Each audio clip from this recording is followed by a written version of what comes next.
Terapia de Urgencia presenta reflexiones terapéuticas útiles para tu bienestar familiar, personal y de pareja, con el doctor Sergio Antonio García Flores. En el contenido de hoy nos acompaña el doctor Marco Murueta, con quien hablaremos del tema la política y la sociedad del afecto. Nos platicarán cómo la sociedad del afecto influye en la transformación política y cuáles serían sus efectos positivos. Quédate con nosotros y disfruta del tema. Damas y caballeros, bienvenidos a Terapia de Urgencia, aquí por ExaFM. Me da mucho gusto saludarles. Estamos en vivo y en directo transmitiendo para toda la República Mexicana, Centro y Sudamérica. Y hoy, pues ya lo saben, el doctor Marco Murueta, en esta colección de Sociedad del Afecto, en el que hemos venido integrando algunas reflexiones para la transformación social. En esta colección de Sociedad de Afecto, que les recordamos que están dispuestos los demás tomos para ustedes, a través de la página de la MAPSI y a través de la página de Terapia de Urgencia, para que puedas escuchar todos y cada uno de las entrevistas que hemos tenido con el doctor Marco Murueta. Hoy hablaremos acerca de política. Ya hablamos de economía, ya hablamos de la sociedad de padres, ya hablamos, de la escuela para padres, de la sociedad del afecto, ya hablamos de las relaciones de pareja. Hoy vamos a hablar de política. ¿Por qué hablar de política, mi querido Marco? Bienvenido a Terapia de Urgencia por ExaFM. Pues, hola, Sergio, gracias por esta posibilidad de continuar con estos temas tan interesantes del proyecto de Sociedad del Afecto, que como sabes es un proyecto integral. Entonces implica cambios en la familia, implica cambios en la comunidad, implica cambios educativos, cambios económicos muy significativos, como vimos en la ocasión anterior, y por supuesto también cambios políticos. Por eso decimos que no es un proyecto ingenuo, no es un proyecto romántico, es un proyecto estratégico que surge desde América Latina y que pues cuestiona mucho el modelo político que genera tantas conflictividades, tantos debates pues absurdos, muchos de ellos, ¿no? Como está la política actualmente, tú ves que los partidos se echan lodo unos a otros, ¿verdad? Se cuestionan, no ven la viga en el ojo propio, ven la paja en el ojo ajeno y no ven la viga en el ojo propio, ¿no? Claro. Entonces, esto, de acuerdo a lo que hemos revisado para hacer el proyecto de Sociedad del Afecto, viene del modelo de democracia, de falsa democracia, diríamos, occidentalista, que sobre todo se desarrolla a partir de la Revolución Francesa y de la Constitución también de los Estados Unidos de Norteamérica, que establecen pues este sistema de partidos, de votaciones universales, que como es lógico de entender, si hay una votación y el 55% gana y el 45% pierde, ¿cómo se queda el 45% emocionalmente? No, pues mal. Y aunque Pues no lo quieran, no va a estar apoyando al 100% las decisiones que se estén tomando, ¿no? Y además sus emociones son de enojo, de resentimiento, de conflicto. Y deja tú en el la medida 45%. posible, Deja tú el 45%. A veces es el 33%, el 34% con el que ganas y se queda el otro 60 y tanto, 70% mal. Exacto. Entonces, ese modelo lleva al encono, a la conflictividad y al frenarse inclusive el modelo de tres poderes de ejecutivo, legislativo y judicial como contrapesos, dicen los que asumen este tipo de enfoque, Montesquieu en su inicio, pero ese sistema de contrapesos tiene implícito algo en lo que no estamos de acuerdo, la idea de que las personas tienden a abusar. Sí tienden a abusar bajo el modelo económico y político de yo quiero mandar, yo quiero dominar, yo quiero beneficio para mí, pero si desarrollamos sensibilidad hacia la comunidad, pues que no haya contrapesos, que todo sea para el bien de la comunidad. Entonces estamos cuestionando de fondo ese modelo de los tres poderes y la democracia occidental y pensamos que se debe educar para otro enfoque, ¿no? Superar el erróneo modelo de la democracia occidental y vamos a priorizar en este nuevo enfoque político el consenso en lugar de la votación. Pues en esta los derrotados quedan resentidos, ¿no? El consenso, desde luego, implica un cambio ontológico y epistemológico, fíjate. Ontológico porque la realidad, las personas que entran en confrontación es porque cada quien asume que lo que él ve como real, eso es, y se le dificulta entender que hay otros puntos de vista, Entonces, el modelo de sociedad del afecto implica que hay muchos puntos de vista. Incluso Hegel lo dice de manera interesante en una cita célebre para mí, que dice, la esencia, y podríamos decir lo real o la verdad, es la integración de las apariencias. Entonces, se necesita buscar el consenso porque hay muchos puntos de vista, hay que escucharlos con receptividad y hacer siempre un esfuerzo por integrarlos, y ese es el nuevo modelo político. La búsqueda del consenso no es imposible, como algunos de los que escuchen esto van a pensar, no, pues para ponerse de acuerdo es muy difícil. No, ya lo hemos practicado a nivel familiar, a nivel institucional, a nivel de un gremio como los psicólogos, en una entrevista como tú y yo dialogamos, y pues podemos escucharnos y encontrar puntos de consenso. Claro, está asociado a eso al modelo económico, porque mientras haya personas que buscan sus intereses propios, personales, por encima de los de la comunidad, entonces el modelo político, pues ellos tienen que defender eso, o no tienen, sino que tienden a defender eso, y los otros a oponerse y decir, pues a nosotros nos toca más. Entonces se da la polaridad. Entonces, se tiene que hacer el cambio económico para hacerlo más cooperativo y el cambio político para hacerlo más consensual. Eso implica una transformación cultural educativa muy grande. No es fácil porque no estamos acostumbrados a participar, a dialogar, a ser receptivos. Es una transformación muy grande, pero que pues la estamos empezando. Así pudiera tardar 1000 años. Es importante ya empezarla, esa transformación. Y si convencemos, si nos organizamos y si colaboramos, la potencia puede hacer que en 10 o en menos años, en 3 años, se pueda ganar un consenso nuevo en la sociedad, que incluso es interesante ver cómo los sistemas políticos y económicos implican un cierto consenso, que haya partidos, que haya división de poderes, pero eso lleva a enconos, a conflictos absurdos. Entonces nosotros necesitamos ganar el nuevo consenso social para decir, ese modelo no está bien, vamos a otra cosa.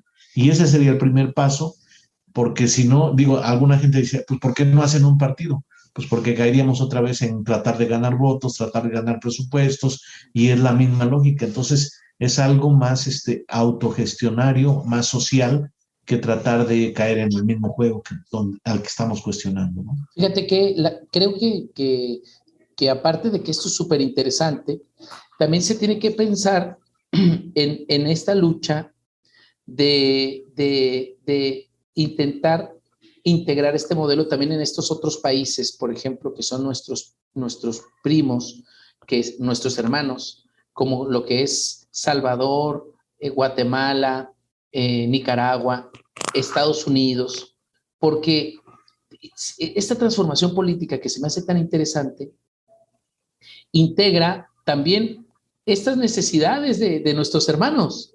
Claro. Estamos teniendo muchos problemas con esto, Marco, y pareciera que esta política, como bien lo dices, occidental, de cerrar, de discriminar, de centrarnos en el capital, ¿no? En sumar y hacer unos ricos y un montón de pobres, pues hace que las demás poblaciones, los demás países sufran. Y ahorita México es un puente, o sea, todo el país es un puente donde todos nos están brincando, pero nos están trayendo, o sea, no sé si está mal dicho la palabra, nos están trayendo más problemas, pero somos en sí mismo todos, toda esta franja, estamos inmersos en un problema de necesidad de cambio. Es una necesidad de cambio, o sea, porque bienes hay, porque riqueza hay. El asunto es que está mal distribuida, está mal utilizada y no hemos utilizado nuestro capital humano, el talento humano, para sacarle provecho. Si tú vas a El Salvador, a Guatemala, a Honduras, ver los bosques, ver la riqueza en el agua que tienen, es decir, de que se debe y se puede, pues estamos ya en ese punto. Pero Marco, se puede, pero no hay la organización para eso. Pero sí, es la inteligencia que tenemos que desarrollar. Dime, Sergio. No, y esta resistencia que hay en Estados Unidos también por superar estos desafíos, que de alguna manera hoy en estas últimas reuniones que ha habido ¿te acuerdas esta reunión de los tres, en donde Sí. Trudeau y López Obrador hablaba acerca de esta necesidad? ¿Cómo este proyecto que se está presentando ahora, mi querido Marco, y que tú has venido desarrollando a lo largo del tiempo, rompe ese modelo occidental e intenta mirar de diferente manera a todos estos pueblos latinoamericanos? Sí, No pues solo México, o sea, bueno, claro que es México. a todo el mundo, pero sí, desde México y desde América Latina, pero en realidad es un proyecto mundial. Tienes razón, porque Estados Unidos hasta ahora, en esencia, y también cada país defiende sus propios beneficios, sus propios, digamos, privilegios. Y entonces los centroamericanos que están marginados, pues quieren ir a Estados Unidos a tratar de tomar un poquito de esas posibilidades. Entonces, si se pensara de manera integral a los seres humanos y no solamente cada quien beneficiándose, ahí cambiaría todo, pero esto implica un cambio de mentalidad, un cambio cultural, un cambio político, gradual inclusive, porque se requiere una transformación de que pensemos inteligentemente en lugar de seguir depredando.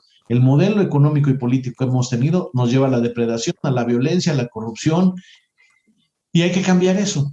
nos Y estamos nosotros tenemos acabando. la idea de cómo hacerlo.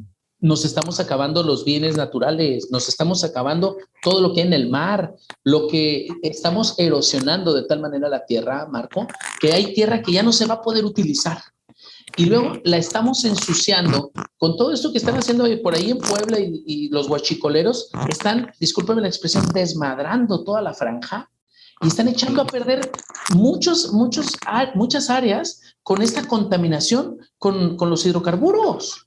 ¿Sí? Por el problema, cada quien viendo su beneficio personal. Entonces necesita otra educación, otra cultura, otra economía y este cambio en la política. Y lo que estamos pensando en el cambio político es que en lugar de que haya votaciones generales, que haya niveles de participación, por ejemplo, comunitario, porque en la comunidad la gente se puede entender mejor, pueden ver las necesidades y de las comunidades habría delegados a una asamblea, digamos, municipal. Serían asambleas comunitarias y de ahí nombrar 3 delegados, cada asamblea comunitaria, cada colonia, cada barrio, a una asamblea municipal. Y ya los delegados de la asamblea municipal, con la integración de los diferentes barrios y colonias, analizarían lo conveniente para el municipio. Y un secreto ahí muy importante es que ellos serían los principales recaudadores de contribuciones, lo que hoy son los impuestos. Y ellos le darían al Estado un 20% y a la federación otro 20%. Y entonces la federación se nutriría de todos los municipios, pero el control esencial del dinero estaría en los municipios y por lo tanto los ciudadanos del municipio, sus comunidades, podrían observar cómo se distribuyen y cómo se manejan los impuestos. Oye, Marco, esto no está así como tan complejo como que al final, imagínate ok, quitamos los partidos políticos, que es los medios por los que ahorita la política ha tenido cuerpo, ha tenido forma, ¿no? Los partidos políticos. Imagínate que quitamos los partidos políticos y entramos con este dinamismo de los delegados, de los 3 representantes de la manzana o de la zona. Pero que luego del tiempo que ellos van a estar en esa gestión, 1 año, 2 años o 3 años, pues la gente empieza a cabildear para dejar otros 3 y ahora es el equipo rojo, vamos todos con el equipo rojo y el equipo verde y el equipo azul. Y entonces, y otra vez regresar al fenómeno de los partidos. Podría darse si no hubiera algunas previsiones, como por ejemplo, los delegados son removibles por la comunidad en cualquier momento. Según tienen que llevar la voz de la comunidad e informar continuamente a la comunidad y si no, los quitaría. Y otra acepción es que serían servidores, no se servirían. Es decir, sus salarios, incluso a nivel de los coordinadores de la comunidad, sería un salario apenas simbólico. Al nivel municipal, ellos podrían seguir trabajando en sus labores, ¿no? Supongo que tú eres delegado de Chihuahua, al municipio de Chihuahua, pues sigue terapia de urgencia, nada más tienes un beneficio secundario por ir a la asamblea y participar en las actividades y dependiendo de lo que hagas, se te va a dar un apoyo económico, pero que nunca va a ser superlativo. No, pues ahorita estos desgraciados del INE ganan más que el presidente de la República, los superconsejeros estos, claro. Y el dinero que se chutan. Pues sí. Y Entonces, gracias a Dios que ahora les recortaron. ¿Cuánto les quitaron? 20,000 millones, no me acuerdo cuánto. 4,000 les quitaron, querían 24,000. El año pasado tuvieron 20,000 millones y este año querían 24,000 y fracción. Y les quitaron 4,000 y quedó en 19,000, o sea, casi lo del año pasado. En realidad son puros juegos de discurso porque no hay, realmente no les quitaron demasiado, pues le han de haber quitado unos cientos de miles, no, ni siquiera 1,000,000 comparado con el presupuesto del año pasado. No llega ni a 1,000,000. Porque andaban de chillones y que Ni a están en 1,000,000. riesgo las votaciones y... Pues son chantajes que se hacen así en dimes y diretes que la política actual promueve, y que con esta fórmula nueva sería diferente porque los servidores públicos ganarían, tendrían apoyos decorosos para que no se dijera que lo están haciendo de puro corazón, que sí se les apoya, pero no sentirían como una especie de privilegio de que hay que agarrarse de ahí porque ahí hay dinero. Los partidos seguirían, pero sin presupuesto público, pero sí con acceso a los medios de comunicación, con facilidades para que las ideas y para que puedan influir en las asambleas comunitarias, en las asambleas municipales, en la asamblea estatal, en la asamblea nacional. Podrían influir, pero con ideas, no con dinero, y no buscando votos. Y además, las asambleas todas, desde la comunitaria hasta la nacional, tendrían cuando mucho 500 personas para poder sesionar. Como van siendo delegados, pues la federación, haz de cuenta, los 32 estados, si fueran, pensemos en 500 personas, cada estado tendría 15 delegados de los diferentes municipios en la Asamblea Nacional, y ellos serían el poder ejecutivo y el poder legislativo. Y habría consejos técnicos, como de educación, de salud, de economía, de ecología, lo que hoy son las secretarías de Estado, también serían colegiados. Oye, Marco. De pura gente capacitada para eso. Oye, Marco, tengo una pregunta. ¿Por qué, si Andrés Manuel había dicho que lo trajo mucho en el discurso, los diputados plurinominales y los senadores plurinominales deberían de desaparecer, ¿por qué no nos han desaparecido? Entiendo que supuestamente representan las minorías a través de la proporcionalidad, pero, Marco, es mucha gente y la mayoría de ellos son puros ignorantes y analfabetas. ¿Sí es? Pues son intereses politiqueros, podríamos decir, de todos, ¿no? Es decir, necesito tantos diputados para ganarle a los otros, y así están, ¿no? Y hay muchos diputados que tú decías ya hicieron ahí su modus vivendi. Imagínate que no es que la persona de entrada esté pervertida, aunque a veces sí, pero imagínate a alguien que gana, antes de ser diputado, gana 10,000, 20,000, 30,000, 40, 50,000 pesos. Lo hacen diputado y empieza a ganar 150,000 pesos directos más otros 150,000 pesos de apoyos. Y te dura 3 años. Y a los 3 años tú ya estás acostumbrado a un tipo de vida que surgió con ese nivel económico. Y a los 3 años te dicen, pues sabes que ya vuelve a tu nivel económico anterior.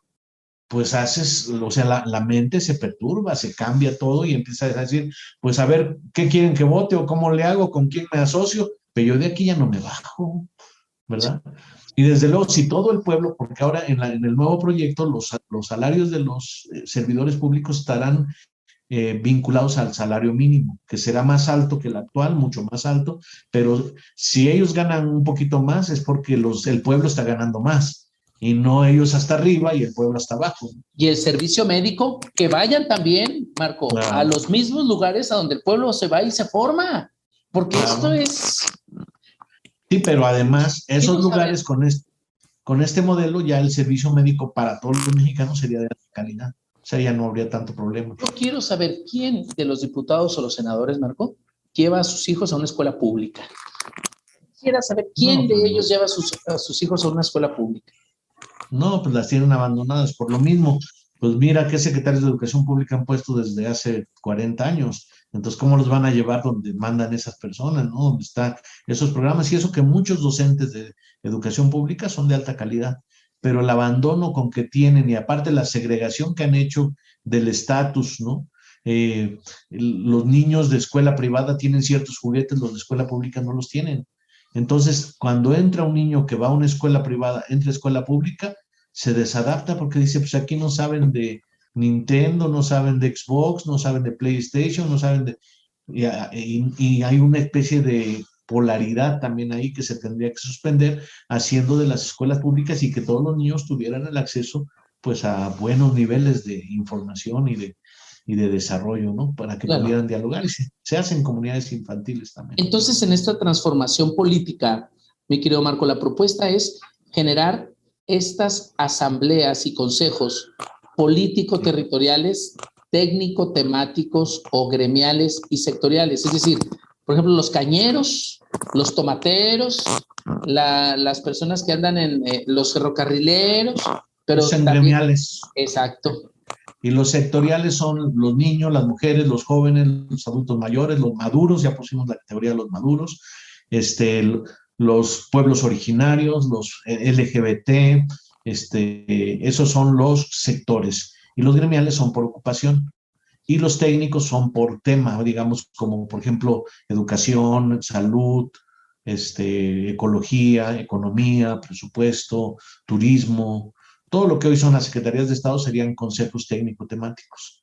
Entonces, esto es una idea de un pueblo organizado, bien organizado, y a través de eso habría altos niveles de desarrollo para todos, ¿no? Eso es lo importante. Marco, te había platicado que hay ahí en la Ciudad de México una colonia que tiene este modelo de autogestión. O sea, sé que ya se está moviendo, sé que hay algunos estados que ya están intentando integrar algunas de estas premisas, pero el otro día yo vi un reportaje en la televisión, no me acuerdo si te lo platiqué, de una colonia que ya trae este ejercicio de autogestión y que incluso tiene su propia forma de orden público, su propia forma de organización, incluso económica y de participación social.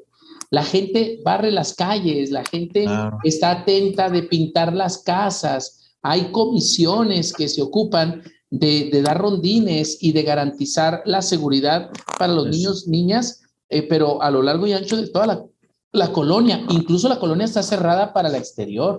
Creo que tiene hay así sistemas muy bien de seguridad, sí, porque hay tanta amenaza, pero sí eso se da sobre todo en Xochimilco, en el área de Xochimilco, donde están generándose estas asambleas comunitarias.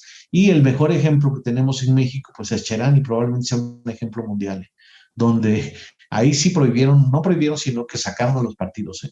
Y entonces gobiernan las comunidades. Ellos hicieron fogatas. Las fogatas era donde se reunían a dialogar, porque así eran, ¿no? Como en una esquina, en un espacio de la comunidad, ponían una fogata y estaban conversando de qué es lo que iban a hacer, y habría que ver cómo ese pueblo de Cherán, sin una idea tan acabada como la que estamos desarrollando para el proyecto de la Sociedad del Afecto, pues ha tenido una evolución fantástica, ¿no? Comparada con todos los demás municipios. Claro, es una población pequeña. Algunos que les he comentado esto de la Sociedad del Afecto dicen que es buena para poblaciones pequeñas, pero que en una ciudad muy grande no funcionaría. Pero nosotros ya, como tú dices, en la Ciudad de México ya está ocurriendo, y pensamos que obviamente en la medida en que la gente sienta que su opinión cuenta, que hay receptividad, pues va a querer participar. En la medida en que sienta que haga lo que haga es inútil, pues no quiere participar. Claro, pero fíjate que recuerdo hoy, hay una película que está moviéndose en Netflix, no sé si ya la viste, que es la historia de una niña. Toda la historia trata de la historia de una niña que está en un pueblo de los altos de Chiapas o por ahí, por Guerrero. Y la niña, por ser niña, está en riesgo de que la rapten el grupo delincuencial de la zona. Y la mamá la oculta para que cuando vienen no la vean, porque si la ven se la van a llevar. Es donde toda la población se dedica a la goma de opio. Pero cómo estas poblaciones están expuestas a que las personas abusen de ellas, les quiten las tierras y les provoquen estas caravanas masivas, ¿no? De gente que tiene que emigrar porque están desalojadas, están desplazadas. Oye, Marco, eso sigue ocurriendo. Y sí, porque el sistema que estamos teniendo orienta hacia eso. Tenemos problemas en la familia porque los padres están trabajando muchas horas y les falta orientación. Tenemos problemas en la escuela, tenemos problemas en la economía porque no hay oportunidades suficientes de trabajo, no hay capacidad autogestiva para organizar empresas y aparte en la política pues se andan distrayendo en muchas cosas que no son, muchas veces no son interesantes para la población, a veces sí, pero hay mucho desgaste, mucha politiquería y entonces por eso se necesita una transformación importante como esta de la sociedad del afecto. Lo digo, tampoco la vemos muy fácil, pero no la vemos tampoco imposible, ¿no?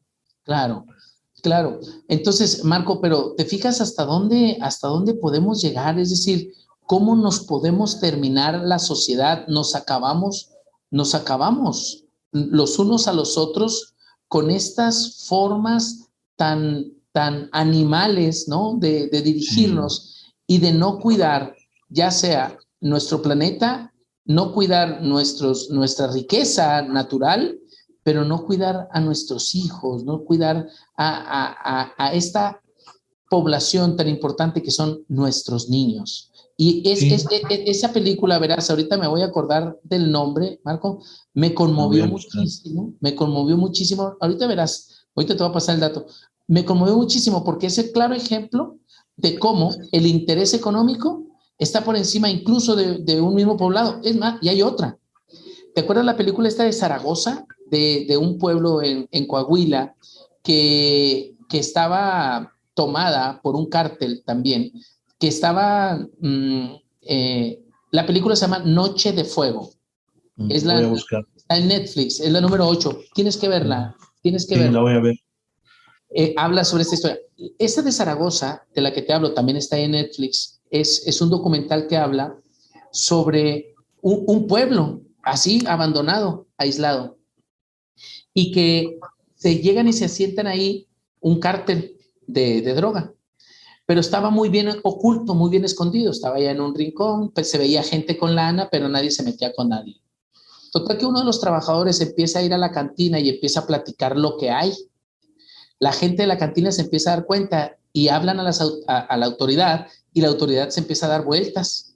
Claro que la autoridad local estaba coludida, pero cuando viene la autoridad externa, pues los malosos, los maleantes se dan cuenta y se va la autoridad que es la federal, se va y estos arrasan con todo el pueblo. Un montón de muertos. No sé si supiste de ese que en Hércules, no me acuerdo, Zaragoza, por ahí. Sí, supe, sí, es una cosa tremenda. Sí. Y lo que está pasando ahorita en Zacatecas, pues no se diga, y así está, en Chiapas las cosas están tremendas y en todo el país. En una semana, más de 22 colgados, Marco. Imagínate. Más de 22 colgados. Mira, la película esta de la que te hablo es esta, se llama Noche de Fuego. Noche de Fuego, para que la cheques. Es esta, sí, la voy a ver. La número 8. Sí, la voy a ver. Sí, está en el ranking de las más vistas. Sí, entonces, bueno, pero es importante hacer rápido algo con la sociedad. Empezar a recuperar la esencia humana que prevé el bien común y que lo provee para enriquecer a las personas. Mira, nosotros venimos trabajando desde hace ya varios años en esto y desarrollamos ya incluso un proyecto constitucional, ya lo hicimos un anteproyecto y luego ya tenemos una nueva constitución con toda esta idea. La relevancia de una nueva constitución es que ve todos los factores ya en cómo podrían ser entrelazados, más allá de matices más, matices menos que se le puedan afinar sobre la marcha, ya tenemos un proyecto integral que puede ir hacia esta nueva etapa social. Y nos estamos vinculando en la sociedad del afecto y a través de los psicólogos y de otros proyectos con otros países latinoamericanos también, porque no es por ejemplo, Cherán es un municipio, pero está como, vamos a decir, aislado, y así los de Xochimilco. Entonces, para que funcione, debiera ser lo más amplio posible para que nos cuidemos y nos apoyemos unas comunidades con otras, unos gremios con otros, los psicólogos, los sociólogos, los pedagogos, los arquitectos, pudiéramos ir confluyendo en este nuevo proyecto y pues hay bastante receptividad en América Latina, incluso la nueva constitución y el proyecto de sociedad del afecto se los hice llegar por correo electrónico a Elisa Loncón, que es la presidente de la constituyente chilena. Entonces, pues ella es de origen mapuche, entonces tiene cierta sensibilidad a algunos de los conceptos que hemos manejado. Entonces, pues ahí va, y hay también un grupo ya de Sociedad del Afecto en Brasil, estamos formando Sociedad del Afecto en Argentina, en Perú, en Costa Rica, en Colombia. Entonces, pues, a pesar de que no es tan fácil, hay buena receptividad porque ya la gente está viendo esto que tú estabas comentando, cómo está la depredación del ambiente, cómo está la violencia, cómo está la inseguridad, cómo está la pobreza, cómo está la emigración, y dicen, no, pues ya urge hacer algo. Entonces nosotros tenemos una propuesta integral que nadie tiene, que sepamos hasta ahora, con este nivel de precisión y de conceptualización tan estructurado, tan definido, y pues se lo ponemos a consideración. Por eso hicimos el libro, ¿no? Y está en internet y lo estamos difundiendo, y esto que estamos haciendo contigo, pues también va a servir para impulsar. Y tenemos grupos de promotores de la Sociedad del Afecto en Facebook, y ahí va, ahí va. Claro. Marco, hay una parte en este proyecto de transformación política donde habla de que el Poder Ejecutivo, Legislativo y Judicial deben integrarse a las asambleas y consejos políticos comunitarios, municipales, departamentales, estatales y nacionales. A ver, explícame un poco esta parte. Sí, porque se piensa que debe haber un poder ejecutivo de una sola persona, es lo tradicional, lo que decía Montesquieu, ¿no? El poder parlamentario por separado y el poder judicial por separado como sus contrapesos. Entonces nosotros queremos concentrar en cierta forma los tres poderes en el poder de las comunidades, en el poder de la sociedad. Esta separación genera confrontación. Y además es aparente, por lo menos en México es aparente, desde que inició la República Mexicana en 1824 hasta 1821, el poder legislativo está vinculado al poder ejecutivo, de tal manera que la voluntad de una sola persona, que es el presidente, decide todo lo de los mexicanos, porque él gobierna a los diputados y a los senadores, en esencia. Y ve lo que matices hizo. Más, matices menos. Y ve lo que hizo este desgraciado. Mandó una orden, sí, me imagino que la viste, la orden ejecutiva para decir que todas las obras del gobierno son prioritarias y de carácter irrevocable y nacional, algo así, las palabras son... Sí, de seguridad nacional, dice. Pues esta es una falta grave de respeto a la inteligencia del ser humano. Y los senadores simplemente lo firmaron. Sí, lo van a aprobar, todavía no lo aprueban, pero ya lo van a aprobar. O sea, pero fíjate, y lo dijo el presidente ayer, ¿para qué es esto? Es para que ahora en las obras las tienen que aceptar en 5 días. Y lo dice, y si no las aceptan, se da por aceptado. Se da por aceptado. Hijo de su pinche. O sea, no lo puedo creer. Yo oía eso, Marco, yo decía, y este güey deforestando toda la selva, le está partiendo a la mitad toda la selva con el dichoso tren que quiere hacer. Pues hay análisis de personas ecologistas que están señalado críticamente, es decir, es la voluntad de una sola persona la que se establece. Claro, lo votaron por él, creo que más de 30 millones de personas, pero no votaron por cada uno de los detalles de lo que va decidiendo. Eso él ya lo decide por sí solo. Hay gente que lo apoya y que tiene mucha gente que lo apoya, pero el que decide, el que piensa, el que analiza es una sola persona. Seguramente tiene asesores, pero el que decide es él. Entonces, eso le llamamos presidencialismo, y ya hay que acabarlo. De hecho, hay otros países donde ya hay sistemas parlamentarios, en muchos. Entonces, esto que nosotros estamos proponiendo sería parecido a un sistema parlamentario, pero en lugar de que sea por diputados que se votan una vez y ya, que sean delegados de las comunidades, para que lleve la voz de las comunidades a la asamblea siguiente, y para que lo puedan quitar en cualquier momento si no responde a sus intereses. Entonces, ahí no habría eso de que los representantes ya se despachan con la cuchara grande.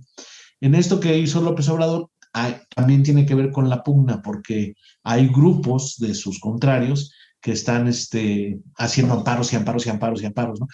Y están jugando en esta politiquería, pues si me haces eso, yo te hago esto, y el otro le va a hacer otra, y así se la pasan, ¿no? Pero es esta polaridad. Le están poniendo el pie para que intente no avanzar, pero es lo que está diciendo, a ver, nosotros vamos a avanzar.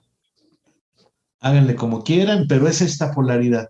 Y ahí hay intereses de por medio, desde luego, ¿no? Intereses de que fracase políticamente, de que no les quite, ni siquiera les está quitando toda la energía eléctrica, les quiere quitar una proporción para que sea el 56% y el 44% privados, pero como hay intereses, incluso inversiones ya metidas ahí por la reforma que se hizo cuando Peña, pues hubo empresarios mexicanos y estadounidenses que metieron dinero, metieron inversión, y ahora el volver hacia atrás, como quiere López Obrador, a que el Estado sea el que se encargue de toda la energía eléctrica, pues las inversiones cómo se quedan. Entonces, hay esa polaridad que tendríamos que ir cambiando precisamente a través de la búsqueda del consenso en las asambleas políticas comunitarias, municipales, estatales y nacional. Claro. Oye, Marco, háblame de la nueva constitución política. Háblame porque este es un logro. Mira que me siento súper orgulloso, pero yo tengo que ver ese libro y yo debería haber estado entre los constitucionalistas, Marco. A mí no me invitaste a esto. Viene una siguiente etapa. Nosotros, el concepto de sociedad del afecto, recuerdas que te dije que surgió en 2007 en un artículo que yo hice de la sociedad del conocimiento a la sociedad del afecto. Entonces, de por ahí empezamos a plantearnos, porque antes se hacía crítica, no queremos eso que está haciendo el gobierno, pero ¿qué quieres? Pues no sé, como dicen los globalifoicos, otro mundo es posible, pero ¿cuál? Y no saben. Entonces, por ahí, por 2010, hicimos una serie de eventos de análisis. Dijimos, ¿qué queremos? ¿Qué tipo de país queremos? ¿Qué tipo de mundo queremos? Y entonces empezaron a salir algunas líneas de qué tipo de país queríamos, ¿no? Democracia plena, trabajo para todos, cuidado del medio ambiente, y así se fue afinando. Y en 2014, que se hizo la reforma energética por parte de Peña Nieto, dijeron, no, pues ya todo lo que era la Constitución del 17, pues ya está alterado, ya no es, ya se perdió el espíritu de la Constitución de 1917. Entonces venía el centenario, 2017, dijimos, pues analicemos qué pasó con la Constitución, y eso lo hicimos entre 2014 y 2015. Y analizamos punto por punto, invitamos especialistas, ahí están grabados los videos, que todavía no había Zoom, pero hicimos videos, y entonces todos los especialistas opinaron, y en 2016 llegamos, pues hagamos un proyecto, ¿no? De cómo podría ser una nueva constitución y tratemos de tenerlo para el centenario, y lo tuvimos para el 5 de febrero de 2017, tuvimos ya el proyecto y se hizo un libro que era de color blanco, como ves es color rojo. Sí. Entonces se hizo un libro y se convocó. Yo quiero ese, Marco. Mándamelo, Sí, te lo voy a mandar, claro que sí. Se convocó a un nuevo Congreso Nacional Constituyente con delegados de los diferentes estados, de organizaciones sociales o apoyados con firmas. Y se instauró el Congreso Constituyente el 13 de octubre de 2017. Y de 2017, nosotros pensamos que para el 5 de febrero de 2018, antes de las elecciones federales, ya estaría, digamos, aprobado el proyecto. Pero el Congreso Constituyente se tardó 3 años en revisar el anteproyecto. Sí, pues porque hubo muchas consideraciones, muchos análisis, y el 24 de octubre de 2020 se aprobó el proyecto constitucional por este Congreso Nacional Constituyente. Ya está hecho el libro, lo hemos presentado, se ha difundido, se ha mandado por correo a diferentes grupos sociales en el país, a otros países, está en internet.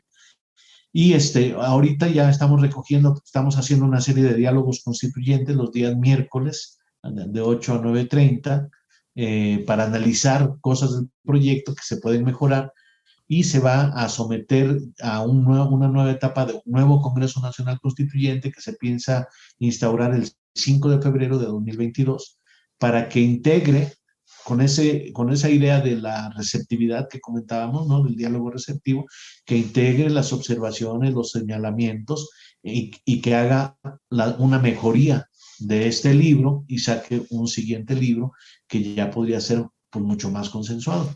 Estamos entonces haciendo un consenso cada vez más amplio de un proyecto de sociedad del afecto con una nueva constitución, y pues pensamos que se puede promulgar, obviamente, aquí el nombre que proponemos de país es República Federal y Pluricultural de México, en lugar de Estados Unidos Mexicanos, para diferenciarnos un poco más del país del norte, y para hablar de lo pluricultural, sobre todo para recuperar y valorar los pueblos originarios, y federal, pues enfatizar el federalismo.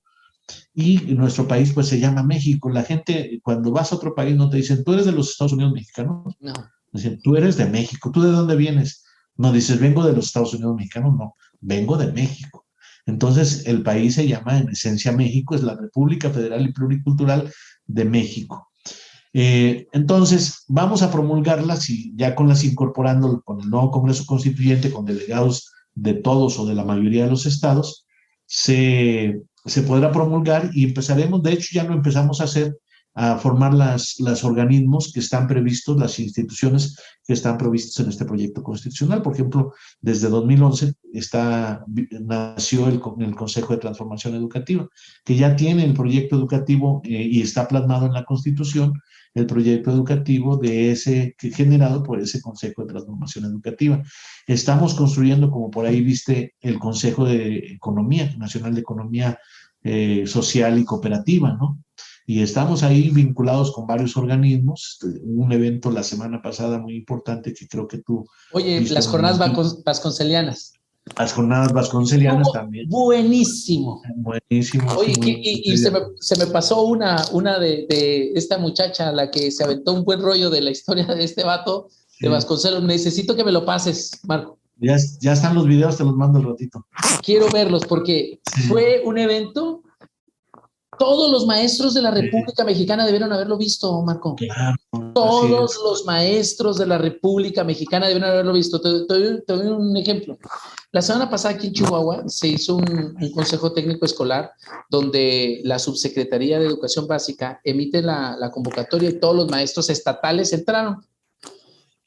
2 horas de puras pendejadas, Marcos. Eso es lo malo. Discúlpame la expresión.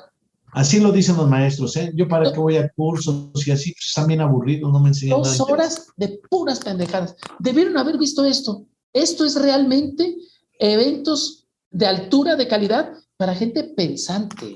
Nos hizo pensar mucho y nos hizo sentir y apasionarnos mucho. ¿Por qué crees que estoy todo desesperado? Quiero verlo, nomás que se me fue. Yo estaba ocupado como siempre, pero quiero verlo. Claro, pero afortunadamente ahora ya ves que todo se está grabando y ahí lo tenemos ya para la historia. Y así como eso, pues estamos haciendo muchas cosas y queremos hacer un equipo cada vez más grande, ¿no? De hecho, vamos a hacer en enero un taller con compañeros de Brasil y de México, vamos a hacer una serie de talleres de cómo formar equipos, porque tenemos mucha dificultad para organizarnos en equipo. Estamos demasiado acostumbrados al pensamiento individualista y eso nos resta potencia. Todo el enfoque de competencias orilló todas esta posibilidad. Sí, y eso nos resta capacidad, posibilidades. Entonces, Marco, crear el Consejo Coordinador Latinoamericano con igual número de delegados en cada país era lo que estábamos hablando hace rato, ¿no? Sí, de hecho la idea es crear una comunidad, así como están los de la Comunidad Europea, pues, crear la comunidad latinoamericana. Te decía ya en otro episodio que pues hablamos un idioma, más de 650 millones de seres humanos en América Latina, y está todo orientado hacia los anglosajones de cada uno de los países. Y ya ves, están emigrando. Cuando si nos ponemos un poco más autogestionarios y más inteligentes, con mejor comunicación, pues podemos intercambiar muchísimas cosas entre latinoamericanos y fortalecernos como región y dialogar con todo el mundo, con los anglosajones y con todo el mundo, pero pues ya no solamente como cada paísito, ¿no? Sobre todo los países pequeños, sino como una confederación latinoamericana que pues es un sueño, ya ves, histórico de muchos de nuestros ancestros. Ok. Oye, y esto de defender las independencias y las soberanías nacionales y de América Latina. Sí, porque pues la tradición ha sido que los poderosos del planeta sometan, incluso vamos a tener una sesión, yo creo, de este jueves al otro, de analizar esto que llevó López Obrador a la ONU, ¿no? Al Consejo de Seguridad de la ONU. Sí. Y ya le hice las cuentas y no le salen, ¿no? No da. Así, con eso 4%. Exacto, el 4%.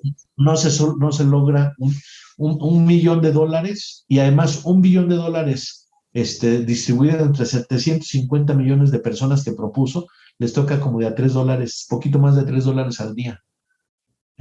O sea, es mendicidad, pues es darle su caridad, ¿no? Y además ya te imaginas que los más ricos van a decir, sí, quítenme el 4% de lo que gano. Y las corporaciones, sí, yo doy otro 4%. ¿Y sabes cuánto tendría que dar México si eso se hiciera realidad? 480,000 millones de pesos, o sea, 24 veces lo que le están dando al INE, imagínate. Entonces no es viable, es como una idea. Pero entonces, en lugar de eso, lo que sí es importante es que, por ejemplo, en el Consejo de Seguridad de la ONU no haya privilegiados, porque ahí están China, Inglaterra, Rusia, Estados Unidos y creo que Francia, no, Alemania, son los que están siempre en el Consejo de Seguridad. ¿Y por qué? Porque hay esa antidemocracia mundial, ¿no? Entonces tendrían que ser, en todo caso, por elección o rotatorio o alguna cosa así. Entonces, plantear el estatus de todos los países a un nivel de dignidad y que no quiere Estados Unidos estar decidiendo lo que pasa en Cuba o en Venezuela. Estemos o no de acuerdo con eso, que no sea Estados Unidos el que diga qué es lo que va a hacer. Oye, ¿sí? Marco, ¿qué opinas de estas pues dictaduras que están ocurriendo en Latinoamérica? Hace poco vi estas imágenes de este caballero no me acuerdo de qué país de Latinoamérica, un hombre de bigote, ¿no te acuerdas? Que habla mal. Nicaragua o Maduro. Sí, Nicaragua. Ignorante y su esposa igual y mal el rollo y en una dictadura. Pues ya lleva muchos años en el gobierno y fue reelecto con una elección muy cuestionada. Él fue revolucionario en su momento cuando tumbaron a Somoza, ¿no? Sí. El Frente Sandinista de Liberación Nacional, y todavía en algún video vi que todavía tiene la imagen de Sandino ahí, que Sandino representa la dignidad, ¿no? de Nicaragua, pero ellos pues han hecho muchas cosas muy cuestionables, muy conflictivas, ¿no? Y muchos de los que apoyaron al Frente Sandinista pues han salido y se han vuelto incluso sus enemigos. Pero todo eso tiene que ver con el modelo político también ellos también están con el mismo modelo político, aunque se suponía que iban a hacer una revolución, mantuvieron el mismo esquema de partidos y el mismo esquema económico. Entonces, yo creo que por eso es tan importante el proyecto de Sociedad del Afecto, porque no solamente es para México, es para todo el mundo y para evitar que haya una persona, así como en Nicaragua o en México o en Venezuela, una persona que decida lo que le corresponde a toda la comunidad, ¿no? Entonces, ya no queremos presidencialismo, porque el presidencialismo crea tendencias incluso reelectorales, ¿no? De reelección, que el que es presidente siente que manda todo y ya quiere continuar, ¿no? Claro. Entonces, por eso queremos que sea más colegiado todo, en todos lados, ¿no? Claro. Pero dentro de eso, defender las soberanías de los países para que no haya esta tendencia histórica de la intromisión, sobre todo de las grandes potencias. Ya viste que Gran Bretaña e Inglaterra pues bombardeó a las Malvinas, ¿no? Y tiene problema con Argentina, y cada ratito bombardean a Siria, y cada ratito se meten con Afganistán. Entonces, como que respetar un poco más a cada país y obviamente proponerles una nueva forma de vida, que sería el proyecto de Sociedad del Afecto, y ver si los podemos integrar a ese proyecto. Y yo creo que podría ser interesante. Lo que sí es que si todo el mundo tuviéramos estas mismas premisas, basadas naturalmente en los derechos humanos, pero con este enfoque de Sociedad del Afecto a nivel mundial, se acabarían los problemas, se acabarían las guerras, se acabarían el desajuste, se acabaría también este rezago, ¿no? En donde muchos tienen mucho y pocos tienen nada. Sería otra civilización. Dicen, pero no habría diferencias. Sí habría diferencias, porque por eso somos muchos y hay muchas perspectivas. Pero a diferencia de lo actual, habría tendencias al diálogo receptivo, a la integración, y no a ver quién impone a quién o su criterio, su propia perspectiva, ¿no? Esa es la gran diferencia, y eso tiene que ver con un consentimiento. Es decir, en la base de todo esto está la afectividad, pero hay que hacerla que sea propicia en la familia, en la escuela, en la comunidad, en la economía y en la política. Hay ciertas formas que hay que diseñar para que se propicie la sensibilidad hacia los otros y la capacidad de diálogo receptivo. Claro. Mi querido Marco, ¿con qué nos quedamos de esta plática? Pues que los intereses económicos y políticos son difíciles de cambiar porque están muy arraigados, pero el primer paso, pues es poner una propuesta, generar una propuesta que diga cómo podría ser y lograr que más gente se atraiga a esta posibilidad, que empecemos a generar un nuevo consenso, a construir la sociedad del afecto. Dice, la sociedad del afecto no es para dentro de 10 o 20 o 50 o 100 años, es para hacerla ya, en la familia, con tus amistades, con tu comunidad. Por eso estamos proponiendo lo del Día del Tequio en agosto, por eso estamos haciendo estos eventos de cada una de las artes y la sociedad del afecto, y así estamos haciendo una serie de actividades. Hay una serie de propuestas específicas que no sé si de una de las vemos o las vemos en una próxima sesión. En la siguiente sesión, si tú gustas, mi querido Marco. En la siguiente de sesión. Hecho, yo estaba pensando que fuera la próxima sesión propuestas específicas para la sociedad del afecto, y si no tuvieras inconveniente, podría invitar a una o a dos personas, una de Brasil y una de México, que nos comenten cómo la están viendo y las actividades que están realizando tanto en Brasil como en México. ¿Te gustaría que la dejáramos para el próximo miércoles, que es nuestra hora de terapia de urgencia con XFM? ¿Lo podemos hacer a las 8:30 de la noche tuyas o 9? Por mí no hay problema, por México no hay problema. Ahí los que tienen problemas son los de Brasil porque tienen 3 horas más tarde. Entonces nos ponemos de acuerdo. Sí, y si no, pues, aunque no estén los de Brasil, ¿no? Lo hacemos tú y yo. Pero a mí me gustaría que este programa, esta serie, terminara escuchando a algunas otras personas que les ha llamado la atención este proyecto de Sociedad del Afecto. No, vamos a hacerlo. Mi querido Marco Murueta, hoy en directo para Terapia de Urgencia, aquí por XFM. Te doy las gracias, mi querido Marco. Y recuerden, amigos, que estos videos, estos audios, toda esta colección están disponibles para ti. Toda la colección de Sociedad del Afecto ya está casi lista. Ya nos faltan todavía 1, 2, 3 programas todavía al respecto. Bueno, quizá uno. Pero si necesitamos los que necesitemos para que todos tengan la colección completa, pero recuerden que en AMAPSI lo localizan y en Terapia de Urgencia. Gracias, mi querido Marco. Un abrazo, muchas gracias y gracias a las personas que nos están escuchando. Hemos llegado a la parte final de este capítulo. Si tienen algún comentario o anécdota, no duden en contactarnos por medio de nuestras redes sociales, que nos encuentran como Terapia de Urgencia, o visítanos en nuestra página web, donde puedes encontrar diversos recursos que pueden ser útiles para ti. Gracias por acompañarnos y te esperamos en nuestro próximo tema. Terapia de Urgencia presentó.